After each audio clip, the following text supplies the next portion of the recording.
Hello' বন্ধুসকল, বৰ্তমান ভাত খাব লৈছোঁ।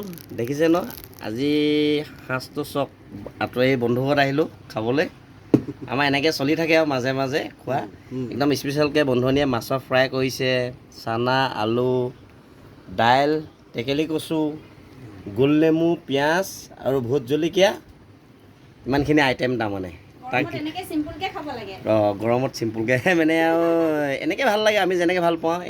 এখেত দিলেই মই বোলো অকণমান ইমান ধুনীয়াকৈ দিছে যেতিয়া ভিডিঅ'তে সাঁচি থওঁ, আপোনালোককো দেখাওঁ বুলি অলপ দেখুৱাই দিলোঁ। তাকে খাওঁ, অকণমান খাই চাওঁ, টেষ্ট কৰি চাওঁ বন্ধুনে কেনেকুৱা বনাইছে নহয় জানো। দেখাততো ঠিকেই লাগিছে দেই, ভালেই হ'ব। আমি যেনেকুৱা হ'লেও খোৱা মানুহ হয়, খোৱা ল'ৰা যে। কৃষ্ণ, দাইলখিনি বৰ ধুনীয়া বনাইছে দেই। মান ধনিয়া দি দিছে নেকি? মান ধনিয়া, কচুটো সিজিছে দেই। নগা ধনিয়া, কিছুমান নগা ধনিয়াও কয়, মান ধনিয়া বুলিও কয়। বৰ ধুনীয়া লাগিছে দাইলখিনি খাবলৈ।